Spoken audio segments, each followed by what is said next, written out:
Mi padre es pastor de una megaglesia en Austin, Texas. 2 semanas antes de mi boda, ese paro detrás del púlpito y les dijo a 2,800 personas que no asistiría porque me casaba con un hombre problemático, un viudo con una hija de 6 años. Lo dijo desde el escenario mientras yo estaba sentada en la primera fila.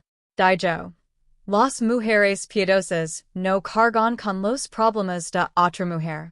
Dijo: la difunta esposa de mi prometido fue una señal de alerta.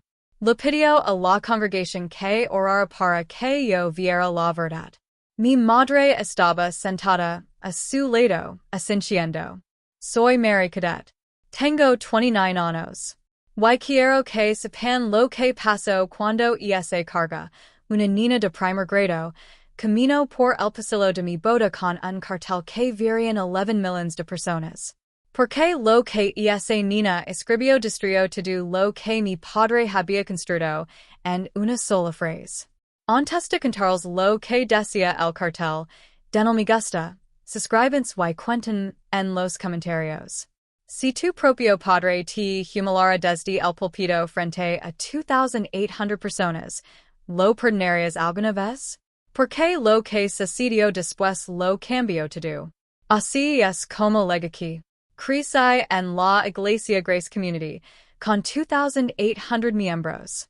Mi padre la construyó a partir de una cafetería de una escuela primaria alquilada, en 1997 nos mudamos a un complejo con cafetería y su propio equipo de estacionamiento. Tenía 7 años cuando nos mudamos al nuevo edificio.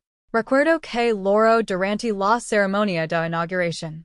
Dijo que Dios había bendecido su fidelidad. Lo que quería decir era que su imagen había dado frutos. Los domingos por la mañana eran para actuar. Mi familia se sentaba en la primera fila. Section A, asiento 12. El mismo lugar durante 18 años. Mi madre se aseguraba de que mi hermano y yo nos vistiéramos como si estuviéramos haciendo una audición para la portada de una revista cristiana, modestos, elegantes, listos para la cámara, porque las cámaras siempre estaban allí. En marca. 3 servicios transmitidos en vivo. La gente nos miraba. Ese era el objetivo. Mi madre solía lavarme el baño de la oficina de la iglesia, si mi ropa estaba arrugada o mi cabello se veía desordenado. Ella decía: ¿quieres que la gente piense que nos estamos desmoronando? Tenía 12 años la primera vez que lo dijo. No entendía que teníamos que hacer con mi coleta. Ahora lo entiendo. Había reglas que nadie escribió, pero todos sabían. No salir con alguien fuera de la iglesia. No cuestionar el liderazgo en público. No heredar problemas familiares. No casarse con alguien que pudiera complicar el testimonio. Cualquiera divorciado de un hogar roto. Cualquiera con lo que ellos llamaban equipage. Mi padre solía decirlo en las cenas familiares todos los domingos a la 1:15 en punto justo después de llegar a casa del servicio nocturno. Nuestra familia no es como las demás familias. Se nos exige un estándar más alto. Ese es el precio del liderazgo. Decía esto mientras mi madre establecía la misma rotación de 12 oraciones aprobadas que usábamos para la gracia. Luego hablaba del presupuesto de la iglesia, de que familias diezmaban o de que miembro del personal no cumplía con las expectativas. Hablaba de la gente como si fueran informes trimestrales. Mi hermano mayor entendió el juego desde el principio. Se casó con una líder de alabanza de otra megaglesia cuando tenía 26 años. Mi padre ofició la ceremonia. La recepción tuvo 350 invitados. Bendición completa porque ella encajaba con la imagen. Rubia, musical, relacionada con el ministerio. Su padre era diácono.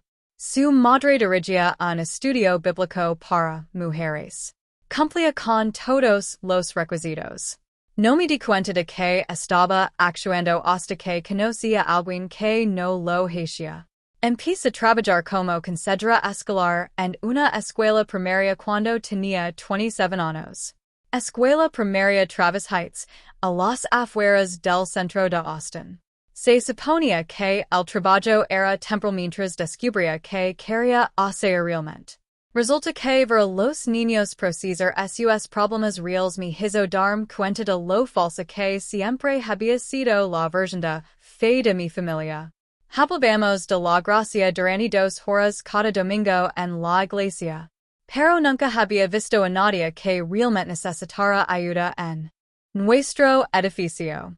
Todos los que entraban por esas puertas ya estaban arreglados, ya actuando, ya ocultando lo que los hacía humanos. En la escuela, conocí a un niño de segundo grado cuyo padre, soltero, trabajaba en turnos de noche y aparecía en todas las reuniones de padres y maestros, agotado pero presente. Conocí a una niña de kinder cuya abuela la criaba después de que ambos padres murieron en un accidente automovilístico. Conocí niños que vivían en apartamentos con 5 personas en 2 habitaciones.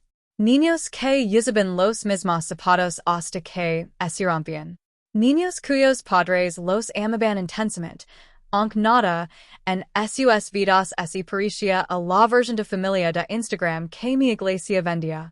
Fue entonces cuando empecé a ver la brecha. En mayo de 2023, la escuela organizó una recaudación de fondos de lectura bajo las estrellas en Zilker Park. Yo la estaba organizando. Los padres se ofrecieron como acompañantes. Fue entonces cuando conocí a Ethan Harper. Eran las 7:30 de la noche de un viernes. 83 familias se extendían sobre mantas bajo granaldas de luces. Estaba a cargo de la mesa de registro cuando noté a una niña pequeña con un vestido amarillo de verano con libros estampados sentada en un círculo de niños leyendo pana en voz alta. No tendría más de 4 años, pero leía como si lo hubiera hecho 100 veces. Su padre estaba a unos metros de distancia, observando, no merodeando, solo observando. Cuando terminó, los niños aplaudieron. Ella se puso de pie y hizo una reverencia. Él sonrió. Después de que terminaron los círculos de lectura, los 6 recogiendo basura. No porque nadie se lo pedía, simplemente porque había que hacerlo. Tenía una bolsa de la compra y había fila por fila recogiendo los vasos de papel y las serviletas que las familias habían dejado. Me acerqué. No tienes que hacer eso. Lo sé. Dijo que a Ana lo encantan estos eventos. Su madre solía leer todas las noches. Vamos a seguir con eso. Su madre. Tiempo pasado. No es lo pedí. Solo lo ayudé a recoger la basura. Antes de que se fuera, los 6 trenzar el pelo de su hija. Ella estaba de pie frente a él, parlando sobre los libros que había escuchado, while lo dividió el pelo en 3 partes como si lo hubiera hecho 1000 veces. Suave, paciente. Nunca había visto a un hombre hacer eso antes. Todavía no sabía su nombre, pero sabía que quería saberlo. En los meses siguientes, supe su historia. Se llamaba Ethan Harper, tenía 32 años, era profesor de historia en la escuela secundaria Lamar Middle School y entrenador assistant de baloncesto. Su esposa, Ana, la mère, había fallecido hacía 6 años. 12 de octubre de 2019 a las 3:42 de la mañana, Centro Médico St. David's. Embolia de líquido amniótico durante una cesárea de emergencia. Y es raro. Y es rápido. Ella estaba viva a medianoche, muerta antes del amanecer. El bebé vivió, Ana no. Él le puso a su hija su nombre. La crió solo, nunca tuvo novio, nunca se volvió a casar, solo trabajaba, entrenaba, volvía a casa, lo leía a su hija, la acostaba, escribía en un diario. Mentir del diario más tarde. Lo guardaba en su mesita de noche, escribía cartas a su difunta esposa sobre los logros de su hija. El primer día de kinder, la primera vez que monto en bicicleta, la primera vez que leo un libro de capítulos sola. Una vez me dijo, quiero que anticipe que su mamá estuvo presente en cada momento, incluso en aquellos en los que no estuvo aquí. Para el otoño de 2023, estábamos saliendo en serios. La pequeña Ana, que para entonces tenía 5 años, empezó a llamarme señorita Mary. Me hacía preguntas como, ¿crees que mi mamá en el cielo sabe que eres buena con nosotros? Yo le decía, creo que sí, cariño. Ethan lea historias bíblicas a Ana todas las mañanas antes de ir a la escuela. No porque intentara impresionar a nadie. Era una tradición que su esposa había corrido. Génesis los lunes, Salmos los viernes. No predicaba, solo leía. Luego le preparaba el desayuno, le trenzaba el pelo y la acompañaba hasta la parada del autobús. Sin artificios, solo fidelidad. Nuestra primera cita oficial fue el 9 de septiembre de 2023. Franklin Barbecue a las 11:30. Tenía que recoger a Ana del jardín de infancia a las 2:45. Así que comamos brisket y hablamos sobre la enseñanza, la perdida y lo que significaba construir una vida después de que todo se derrumbara. No hablo de su fe como si fuera un curriculum. Hablo de ella como una conversación que aún estaba teniendo. Lo llevo la cena de Navidad de mis padres en diciembre de 2023. Mi madre sonrió. Mi padre le estrechó la mano. Le hicieron preguntas educadas sobre su trabajo, su hija, su difunta esposa. Ethan respondió con sinceridad. No intento impresionarlos. Simplemente dijo la verdad. Después de que así fue, mi padre dijo, Paris un buen hombre. Pero Mary, piensa en lo que estás haciendo. Lo que estás haciendo. Como si Ana fuera una carga. Como si amar a una niña que había perdido a su madre fuera una especie de inconvenient optional. Debería haberlo sabido entonces. Ethan me propuso matrimonio el 15 de junio de 2024 a las 6:18 de la tarde. Jardín Botánico Zilker, el mismo lugar donde realmente habíamos hablado por primera vez en esa recaudación de fondos. Un anillo sencillo, $1,200. Ana lo ayudó a elegirlo. Cuando el se arregló, Ana se paró a su lado sosteniendo un cartel que decía, ¿Quiere ser mi madrastra? Dije, sí. Llamé a mis padres esa noche. Estaba emocionada. Ingenua tal vez, pero emocionada. Mi padre contestó. Le dije que estábamos comprometidos. Hubo una pausa. Luego dijo, ¿un viudo? Mary, ¿estás segura de esto? Mi madre se puso al teléfono. ¿Qué pensar la gente? ¿Un hombre con un hijo de otra mujer? ¿De otra mujer?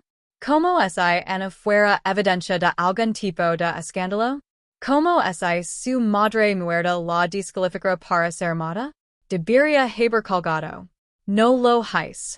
Trate de explicar.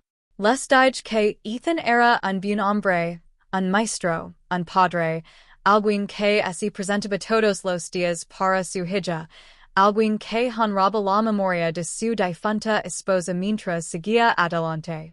Mi madre dijo, ¿ha ido a terapia por el duelo?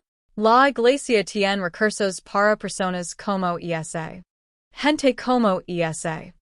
Fue entonces cuando lo sentí, el cambio. Ya no era su hija pidiendo apoyo. Era un problema que necesitaban manejar. En julio, le pregunté a mi padre si oficiaría la boda en la iglesia Grace Community. Dijo que no. Nos reunimos en su oficina el 22 de julio de 2020 a las 10:15 de la mañana. Me senté frente a su escritorio, 3 fotos enmarcadas detrás de él, una con el gobernador, una con el equipo de alabanza en una conferencia, una en la ceremonia de colocación de la primera piedra de la iglesia. 0 fotos familiares. Dijo que envía el mensaje equivocado. La hija de un pastor casándose con un hombre cuyo primer matrimonio terminó en tragedia. La gente hará preguntas. Su primer matrimonio no terminó. Dije que su esposa murió. Mary. Junto las manos. He pasado 18 años construyendo este ministerio. No puedo permitir que asuntos personales comprometen el testimonio. ¿Asuntos personales? Soy tu hija. Tú también eres hijo de un líder. Eso viene con responsabilidad. Mi madre también estaba allí, sentada en la silla a mi lado. Extendió la mano, y puso la suya sobre la mía. Cariño, si insistes en esto, te apoyaremos en privado. Pero no podemos estar asociados públicamente con la ceremonia. Asociados públicamente como si mi boda fuera un escándalo. Como si casarme con un hombre que amaba a su hija fuera algo vergonzoso. Retire la mano. Entonces no vendrán. No digamos eso. Dijo mi madre. Sí, lo dijiste. Mi padre se inclinó hacia adelante. Estamos diciendo que no podemos celebrar algo que no creemos que se sabió. Mi pies de pie. No great. No lor. Solo lo mayor y la dije. Predicas la gracia todos los domingos, pero no puedes extenderla a tu propia hija. Sally. De agosto a octubre de 2024 fueron una serie de tensaciones familiares y llamadas telefónicas. Mis padres seguían sugiriendo que esperara un poco más o que buscara consejería prematrimonial con alguien que entendiera situaciones complicadas. Se ofrecieron a pagarlo. $3,500. 12 seasons con el Dry Vernon Matthews, un terapeuta que se especializaba en lo que ellos llamaban ayudar a los adultos jóvenes a tomar decisiones sabias sobre el pacto. Traducción. Convencim de que no lo haga. Me nego. Reserve el Jardín Botánico, Zilker para el 15 de febrero de 2025. Envi tarjetas de reserven la fecha. A. 60 personas. Los nombres de mis padres estaban en la parte inferior bajo una línea que decía, la familia Cadit lamenta no poder asistir. Mi madre llamó cuando recibió la suya. Mary. ¿De verdad necesitas decirlo así? ¿Cómo debería decirlo? Pregunt. No vas a venir. Esa es la verdad. Simplemente pensemos. Calc. 18 de noviembre de 2024, 2 o'clock de la tarde. Me reuní con mis padres en un Starbucks en South Congress. Mi padre tenía una reunión de ancianos a las 3:30. No podía llegar tarde los asuntos de la iglesia. Les pregunté por última vez. ¿Vendrán a mi boda? Mi padre dijo. No podemos celebrar algo que no creemos que sea prudente. Mi madre dijo. Esto lastimará a la iglesia, Mary. La gente nos admira. La mayor fijamente.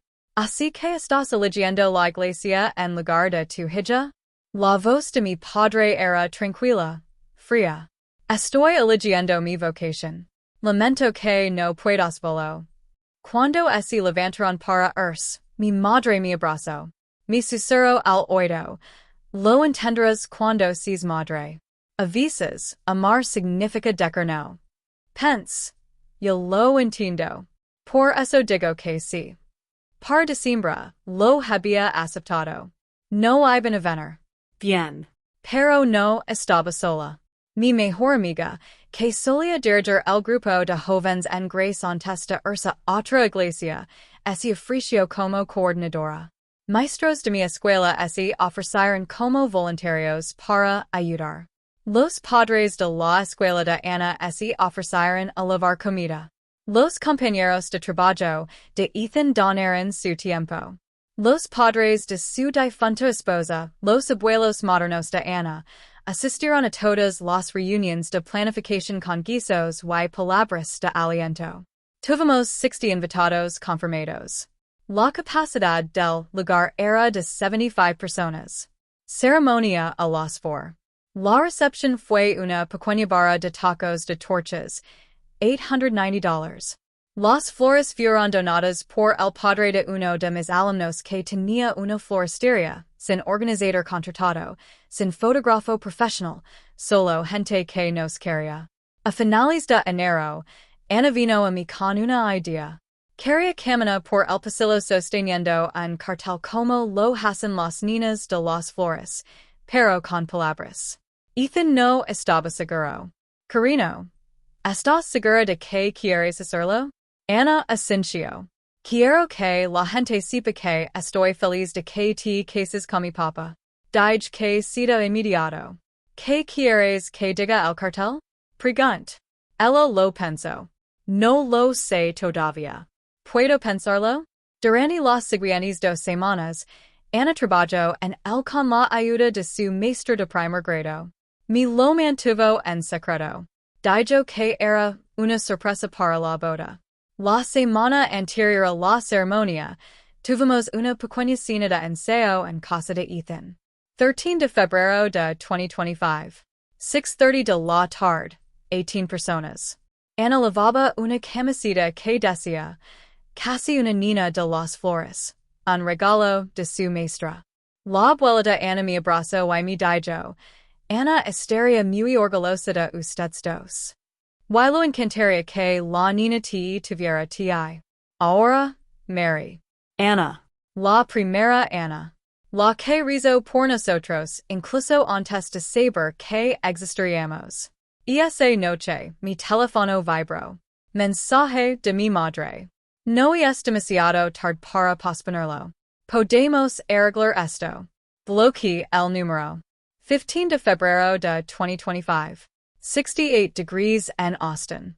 Inusualmente cálido. Clima perfecto para una ceremonia en el jardín. Me prepare en casa de Christine con tres damas de honor.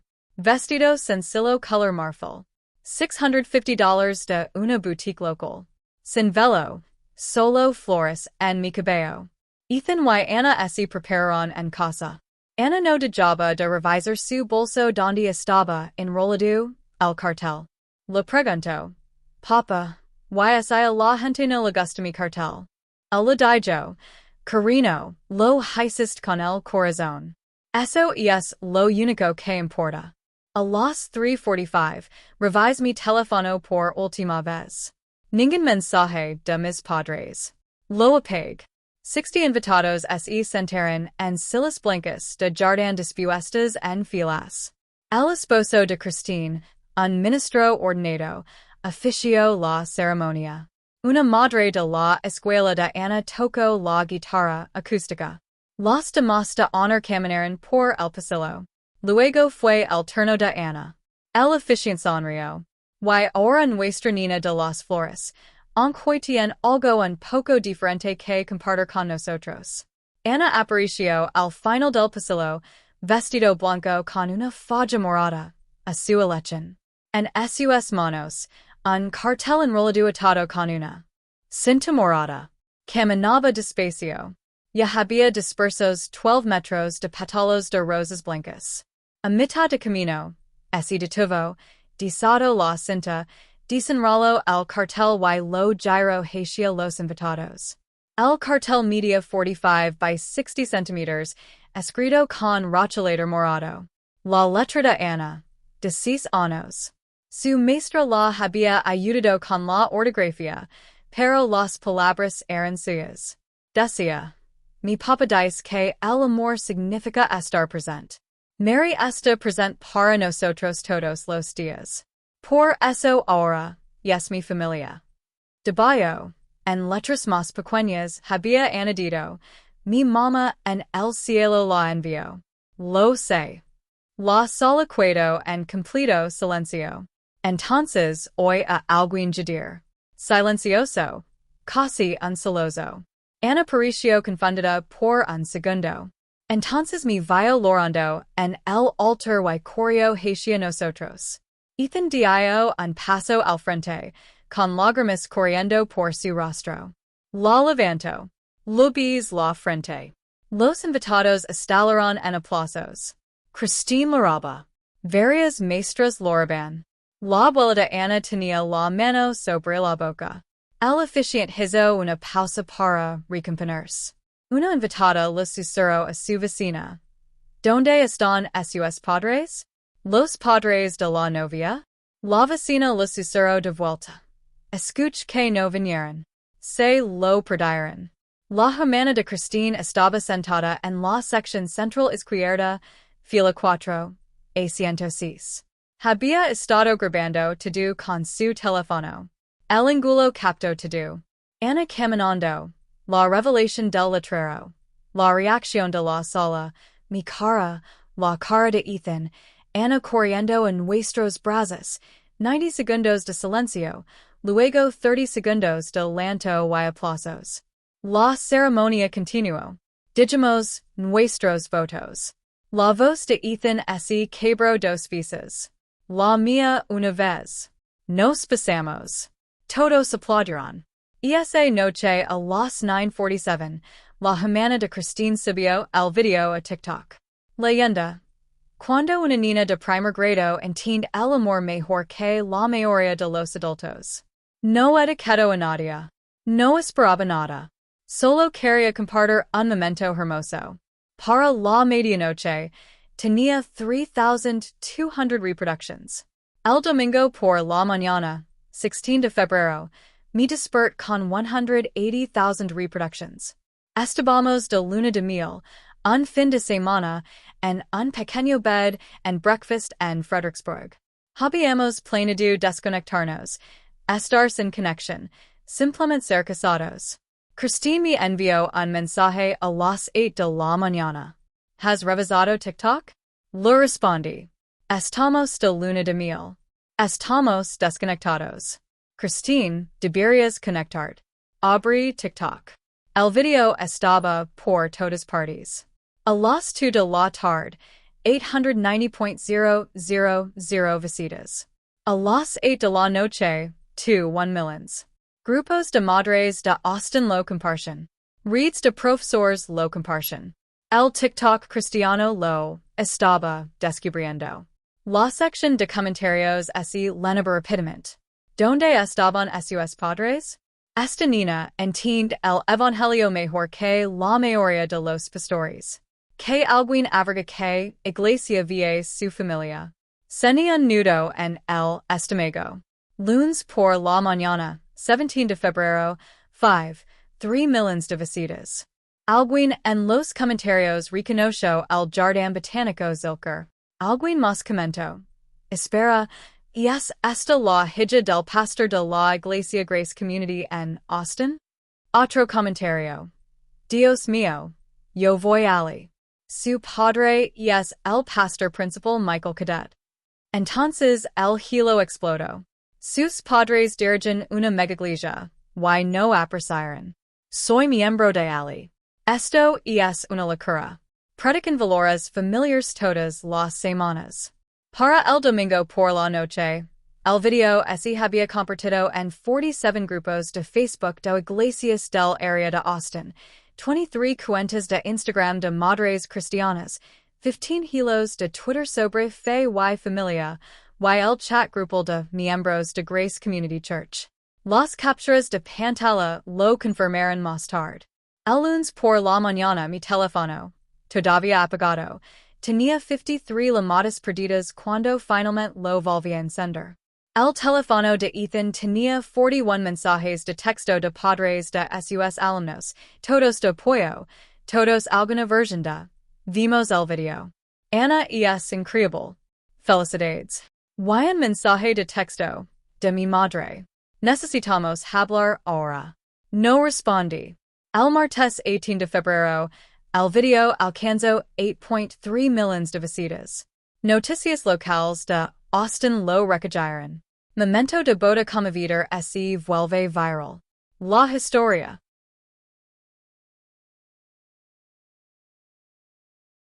Mencionaba que la novia era considerada de una escuela primaria local, el novio era profesor de secundaria, y enterrado en el tercer párrafo. Los padres de la novia, líderes de la iglesia local, estuvieron notablemente ausentes de la ceremonia. Para el martes por la noche, 11.2 millions de visitas. TikTok lo marcó como tendencia. La version real de Instagram tuvo 2.8 millones de visitas adicionales. Las recibidas a YouTube tuvieron un total de 1.6 millones de visitas. El miércoles 19 de febrero, Grace Community Church celebró una reunión de personal de emergencia. Tema: abordar la situación de las redes sociales. Domingo 23 de febrero, una semana después de la boda, servicio de las 9:30 en la iglesia Grace Community. Mi padre predicó sobre confiar en el plan de Dios. Yo no estuve allí, pero me mentir. Varias personas me enviaron mensajes de texto. El sermón fue incómodo. Hablo de cómo los caminos de Dios no son nuestros caminos. De cómo a veces tenemos que tomar decisiones difíciles que otras personas no entienden. De cómo el liderazgo requiere sacrificio. Nunca me menciono por mi nombre.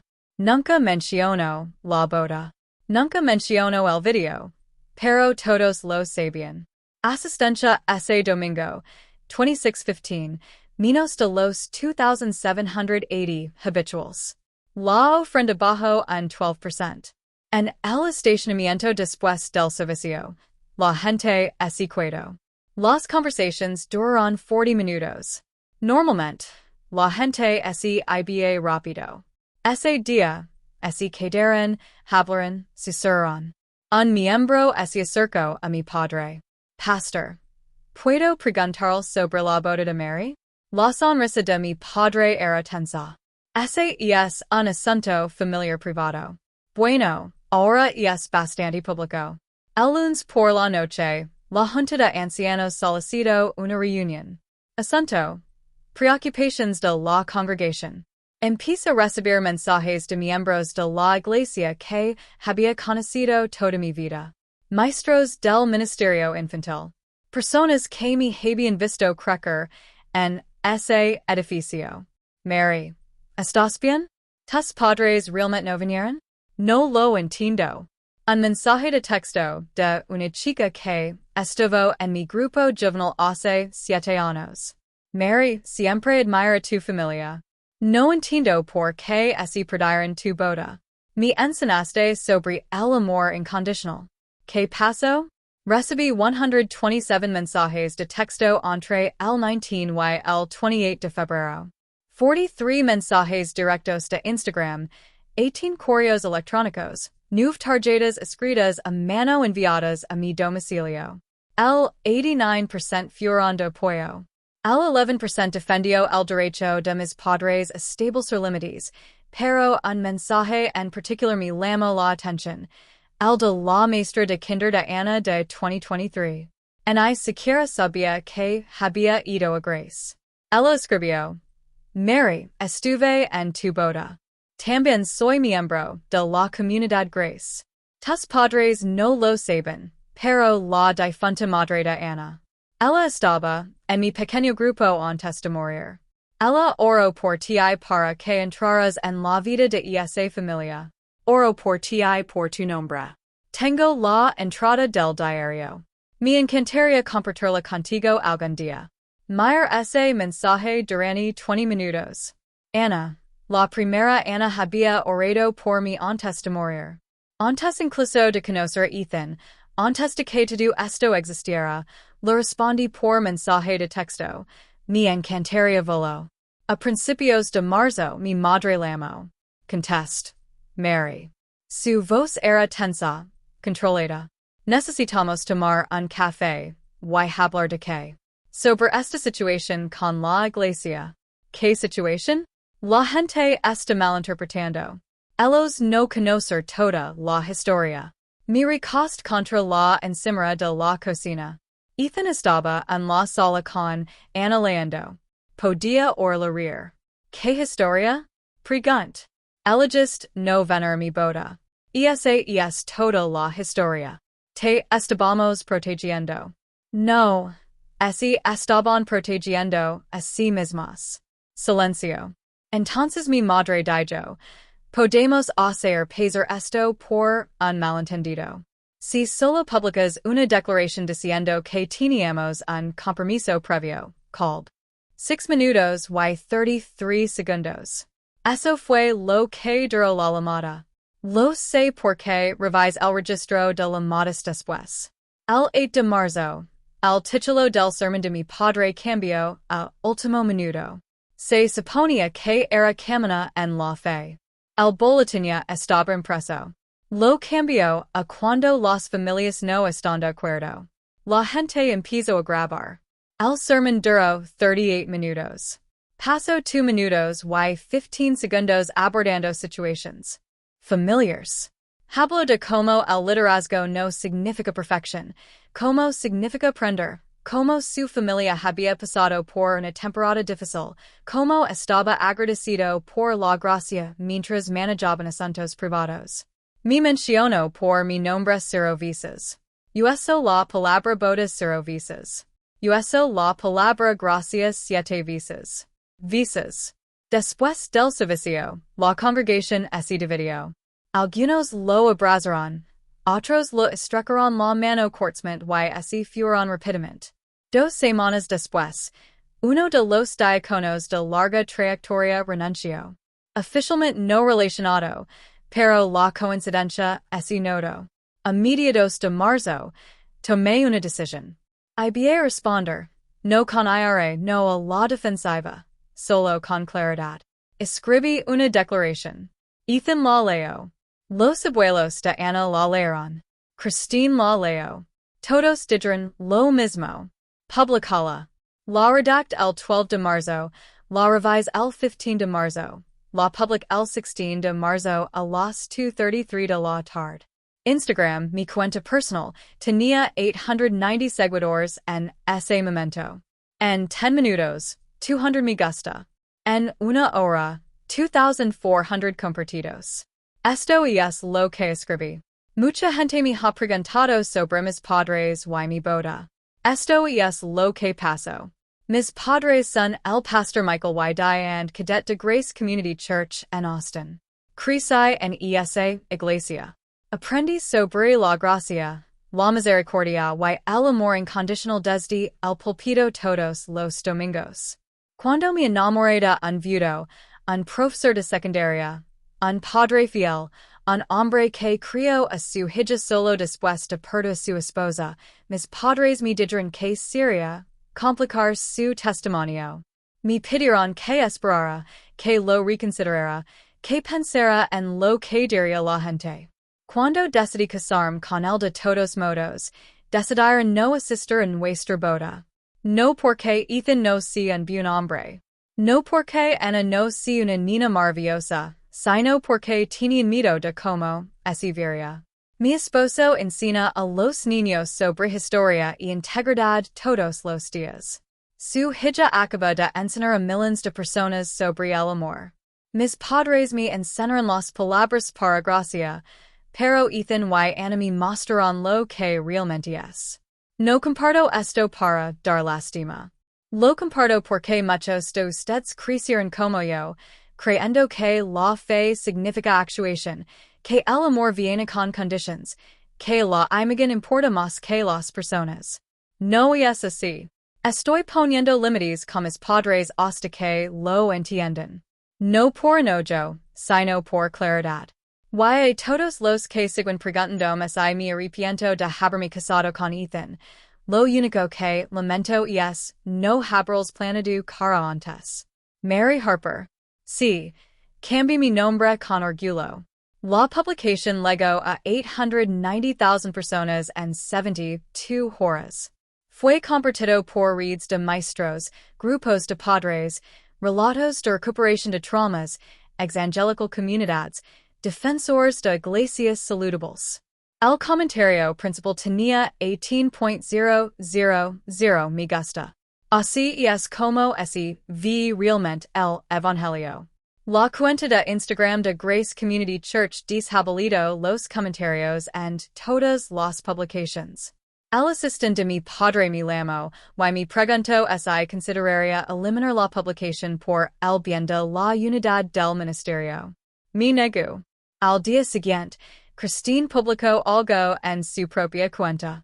No me preguntó primero. Simplemente lo hizo. 3 fotos. La primera es una invitación para reservar la fecha. En la parte inferior, ese indicaba claramente que mis padres no podían asistir. La segunda, el boletín de la iglesia del 16 de febrero, el domingo después de mi boda, mostraba a mi padre predicando. Tema: confiar en el plan de Dios. No se me menciona. No se menciona una boda familiar. La tercera, una foto de la boda. Dos sillas vacías en la primera fila. Cintas blancas atadas a ellas. Asientos reservados para personas que nunca vinieron.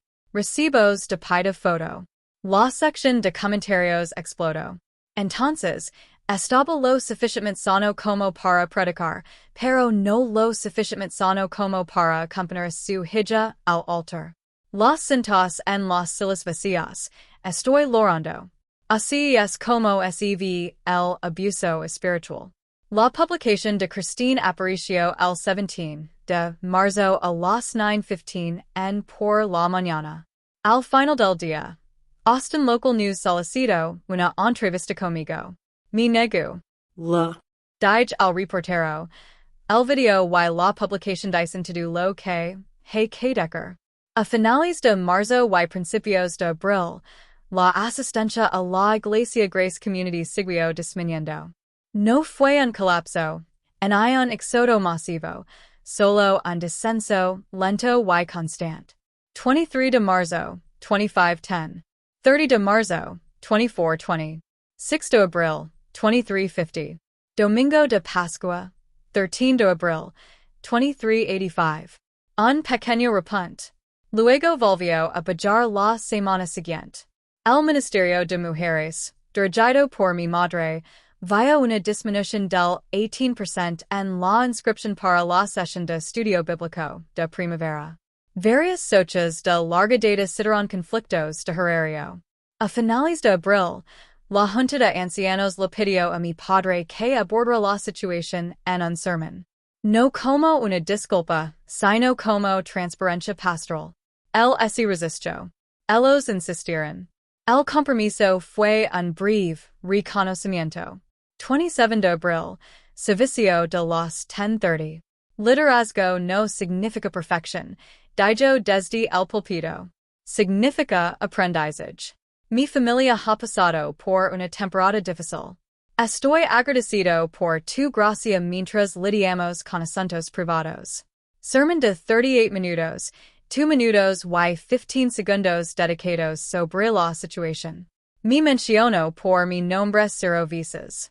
Uso la palabra bodas 0 veces. Uso la palabra gracias 7 veces. Después del servicio, la congregación se dividió. Algunos lo abrazaron. Algunos le dieron la mano, y se fueron rápidamente. Un diácono de larga trayectoria renunció 2 semanas después. Oficialmente por razones personales, pero la gente notó el momento. Mayo de 2025. Mis padres solicitaron terapia familiar. Mi madre envió un mensaje de texto. ¿Podemos al menos intentarlo? Respondí, solo si el terapeuta no está afiliado a la iglesia. No respondió. 3 días después, envió otro mensaje de texto. ¿Podemos al menos reunirnos para cenar? Lo escribí. Cuando estés lista para disculpar con Ethan y Ana, no por apariencia, sino porque lo sientes la misma. Hasta entonces hemos terminado. No hubo respuesta. El 18 de mayo, Día de la Madre, envié flores a la casa de mi madre. La tarjeta decía, todavía te amo, pero no puedo confiar en mi familia. No respondió. En junio de 2025, Ana cumplió 7 años. Celebramos una fiesta de cumpleaños en nuestra casa. Asistieron 25 niños, profesores, padres del colegio, los abuelos de Ana, los padres de la difunta esposa de Ethan, Christine y su familia, y la familia que elegimos. Mis padres no lo eran invitados. Ana preguntó por ellos una vez. ¿Por qué no vienen tu mamá y tu papa en nuestra casa? Mi heredal, la mira los ojos. Porque no todos los que son parientes tuyos son seguros para ti, cariño. Y eso está bien. Ella lo pensó, luego asintió. De acuerdo. Y eso fue todo. Volvió a jugar con sus amigos. Verano de 2025. La vida siguió adelante. Ethan y yo nos establecimos en el matrimonio. Ana prosperó. Nuestro hogar se convirtió en el lugar de reunión de nuestra comunidad. Cenas de los jueves a las 6:30. Ana me ayudaba a cocinar. Ethan ponía la mesa. Maestros, padres, amigos. Colgamos fotos en el pasillo, fotos de la boda. Fotos escolares de Ana y, con cuidado y respeto, una foto de la difunta esposa de Ethan. Ana necesitaba verla, conocerla, recordar que ella también era parte de esta familia. En septiembre, recibí una carta de la abuela de Ana, la madre de la difunta esposa de Ethan. Dentro había una entrada de diario. Tinta azul fechada el 18 de abril de 2019. Ana, la primera Ana, estaba embarazada. De alto riesgo. Sabía que algo podía salir mal. Escribió: si algo me pasa, rezo para que Ethan encuentre alguien que ama este bebé como si fuera suyo. Alguien paciente, alguien amable, alguien que esté presente. Dios, envíanos a alguien que esté presente. La nota de la abuela decía: Mary, encontré esto después de que Ana falleció. Lo he guardado durante 6 años. Cuando 6 ese video, supe que eras la respuesta a su oración. Me senté en el suelo y lor durante una hora, así lo mostré Ethan. Él me abrazó. Luego lo enmarcamos. Lo colgamos en la sala junto al letrero de la boda. Ana aún no sabe del diario. Se lo mostraremos cuando se muera. Por ahora, solo sabe que es amada. A finales de 2025, Ethan y yo lanzamos algo, el fondo de esperanza de Ana, una beca para hijos de padres solteros que buscan educación. Lo financiamos con los ingresos del video viral, el fondo de creadores de TikTok, la monetización de YouTube de las recibidas de Christine con nuestro permiso y donations de la comunidad. Lo anunciamos en noviembre. Nombrado en honor a la mujer que oró por esta familia y a la niña que nos enseñó lo que es la gracia. La primera beca, de $2,500, se otorgó a una estudiante de último año de secundaria criada por un padre viudo. Estaba cursando estudios de magisterio. En el primer ciclo, recibimos solicitudes por un total de $340. Nuestro objetivo es otorgar 5 becas al año. En diciembre, mis padres vieron el anuncio. Enviaron un correo electrónico. Nos gustaría contribuir. Lo reenvié a la junta de becas. Aceptaron la donación de forma anónima. Nunca respondí al correo electrónico. Enero de 2026. El cartel de la boda de Ana cuelga en nuestra sala de estar. Enmarcado profesionalmente. Madera personalizada de $185. Junto a él, la entrada del diario de Ana Sr. Debajo de ambos, una pequeña placa con una cita y 6:11:6. Y un niño pequeño los guiará.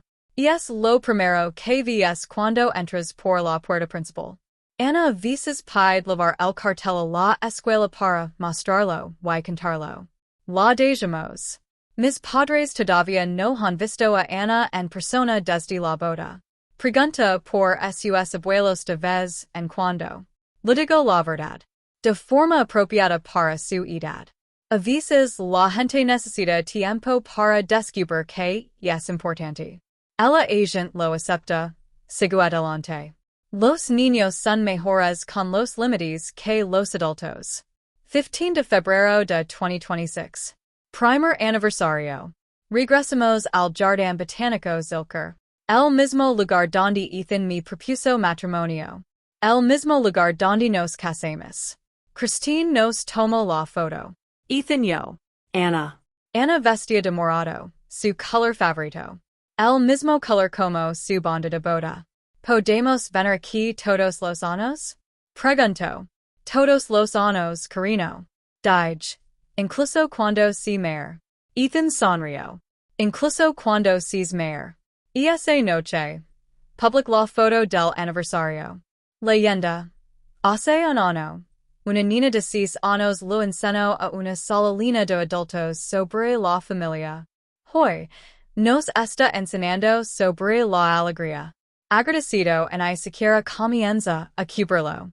Miles de comentarios, personas que habían seguido la historia, personas que habían compartido el video, personas que se habían inspirado para establecer sus propios límites, personas que habían dejado iglesias tóxicas, personas que habían elegido el amor sobre el desempeño. Un comentario se destacó de una mujer que no conoce. Mis padres me repudiaron cuando mi case fuera de nuestra religión. Vi tu historia y me di cuenta de que no estaba sola. Ahora estoy estableciendo límites. Gracias por mostrarme que es posible. Fue entonces cuando comprendí que esta historia nunca se trató solo de mí. Mis padres me enseñaron el vocabulario de la fe. Me enseñaron las palabras correctas, la postura correcta, el desempeño correcto. Pero Ethan y Ana me enseñaron el idioma. Y finalmente entiendo que la gracia no es lo que predicas, sino a quien le brindas tu apoyo. Especialmente cuando te cuesta algo. Mi padre predicaba la gracia desde un escenario a 2,800 personas cada semana. Pero una niña de 6 años con un cartel morado demostró más gracia en un solo paseo por el pasillo que él en 18 años de ministerio. Ese cartel cuelga ahora en mi sala. Algunos piensan que es solo un dulce recuerdo de boda. Pero yo sé lo que realmente es. Y es un registro, un recibo, un recordatorio de que el amor no se trata de como se ve. Se trata de quien está presente. Y el 15 de febrero de 2025, las personas que más importan estuvieron presentes. Las personas que se suponía que me amarían incondicionalmente no lo hicieron. Y eso te dice todo lo que necesitas saber sobre la diferencia entre la fe y el desempeño. Ana ahora tiene 8 años. Todavía pregunta veces si sus abuelos vendrán a visitarla alguna vez. Le digo la verdad. No lo sé, carino, pero tienes a tanta gente que te ama. Nos tienes a nosotros.